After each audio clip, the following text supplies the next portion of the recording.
హల్లెలూయా యేసు ప్రభున్ ఎల్లరు స్తుతించుడి వల్లభుని చర్యలను తిలకించి స్తుతించుడి. Praise the Lord. దేవునికి స్తోత్రము కలుగునుగాక.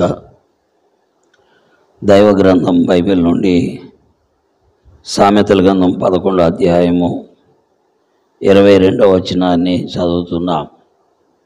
వివేకము లేని సుందర స్త్రీ పంది ముక్కునున్న బంగారు కమ్మి వంటిది. ఈ సమయంలో చేరువచ్చిన ప్రియులందరికీ కూడా ప్రభువైన యేసుక్రీస్తు వారి ప్రశస్తమైన నామములో శుభాభివందనములు తెలియజేస్తున్నాం. దేవుని యొక్క మహాకృపను బట్టి మరొక ఉదయాన్ని దేవుడు మనకు అనుగ్రహించారు. నెలంతా కాపాడి భద్రపరిచారు. ఈ జూలై మాసంలో ఆఖరి దినములోనికి దేవుడు మనల్ని సమకూర్చారు.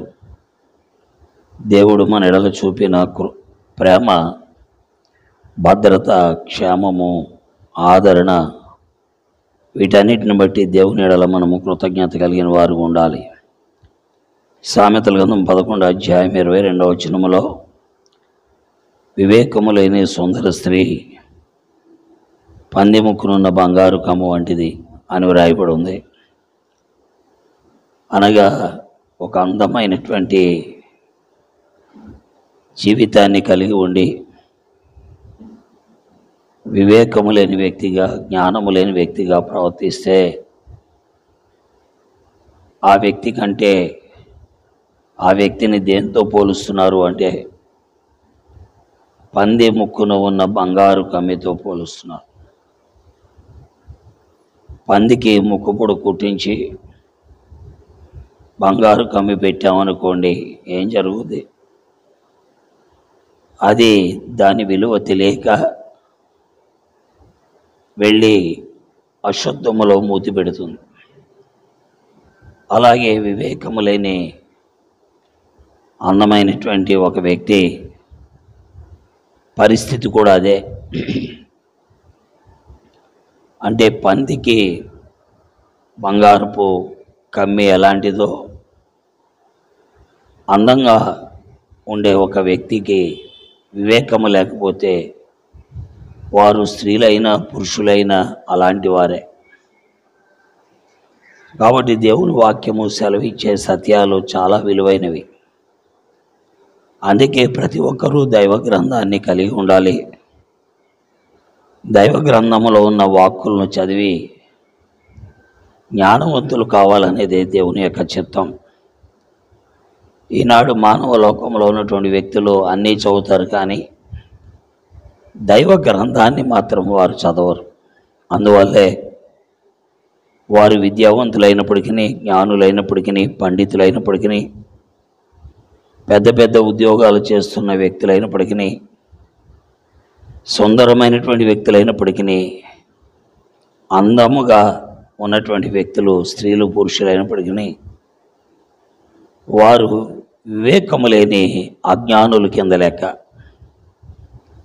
కాబట్టి దేవుని వాక్యం ఏంటున్న ప్రియులారా, ఈ సత్యాన్ని మనము ఖచ్చితంగా ఎరగాలి. కాబట్టి దైవ వాక్కు సెలవిచ్చేదేమనగా వివేకము కలిగి, వివేకం అంటే గ్రహింపు, అండర్స్టాండింగ్. చాలామంది యవనస్తులైన బిడ్డలు ఆ వివేకము లేని కారణాన్ని బట్టే పతనమైపోతారు. వారి వ్యక్తిత్వం పతనమైపోతుంది, వారి జీవిత విధానం పతనమైపోతుంటుంది. వారు అనేక విధాలుగా నష్టపోతూ ఉంటారు. చివరికి కొంత దూరం వచ్చిన తర్వాత ఏడుస్తారు. కాబట్టి ప్రియా స్నేహితులారా, దైవవాక్యాన్ని వింటున్న పెద్దలారా, ప్రియులారా, గ్రహించి జ్ఞానవంతులుగా ఉండాలనేదే దేవుని వాక్కు. మానవునికి వివేకం ఇవ్వడానికి, జ్ఞానం ఇవ్వడానికి ప్రభువైన యేసుక్రీస్తు వారు ఈ లోకంలోకి వచ్చారు. ఎవరు ప్రభువైన యేసుక్రీస్తు వారి దగ్గరికి వస్తారో వారు వివేకము కలిగిన వారుగా, జ్ఞానము కలిగిన వారుగా ఉంటారు. తద్వారా వారి జీవితాలు ఆశీర్వదించబడతాయి. కాబట్టి ఆలోచించండి, నిర్ణయాలు మీవే. ఇది మత మార్పిడి కాదు, పేరు మార్పిడి అసలే కాదు. కేవలం మానవ జీవితంలో వివేకము కలిగి జీవించుట, వివేచనతో జీవించుట. ఈనాడు అనేక మంది సినిమా యాక్టర్స్ ఎంతో అందంగా ఉంటారు, చాలా మంచి ముఖవర్చస్తో అందంగా కనబడతారు, ఆడపిల్లలు మగపిల్లలు కూడా. కానీ వారికి వివేకము లేదు. అందుకనే ఆడపిల్లలకి వారి జీవితాల్లో వారి యొక్క క్యారెక్టర్ పాడైపోయి, వారి జీవితం పాడైపోయి చివరికి పెళ్ళిళ్ళు లేక నష్టపోతూ ఉంటారు. ఎంతో భయంకరమైన దుస్థితికి వచ్చేస్తారు. కాబట్టి యవ్వన బిడ్డలైనటువంటి వారు జాగ్రత్తలు తీసుకొని ప్రభువుని వెంబడించుటనేది ప్రాముఖ్యం. మన అందాన్ని చూసుకొని మోసపోవటం అనేది ప్రమాదం. మనల్ని మనం అణుచుకొని దేవునికి అప్పగించుకోవటం అనేది ప్రాముఖ్యం. గ్రహిద్దాం, గుర్తిద్దాం. ప్రభు తన మాటలు మన మధ్యలో, మన గ్రహింపులోని తెచ్చి మనకు వివేచన ఇచ్చి ఆయన్ని వెంబడించినట్లుగా సహాయము చేయనుగాక. ఆమేన్. ప్రార్థిస్తాం. ప్రేమ కలిగిన తండ్రి,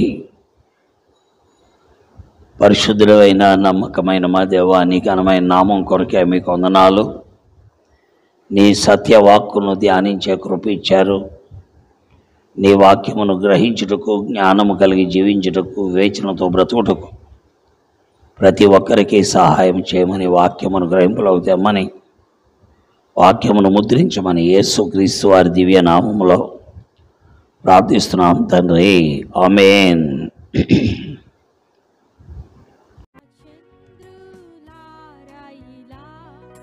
దేవుని స్తుతించుడి, హృదయమును వెలిగించిన యేసుని స్తుతించుడి.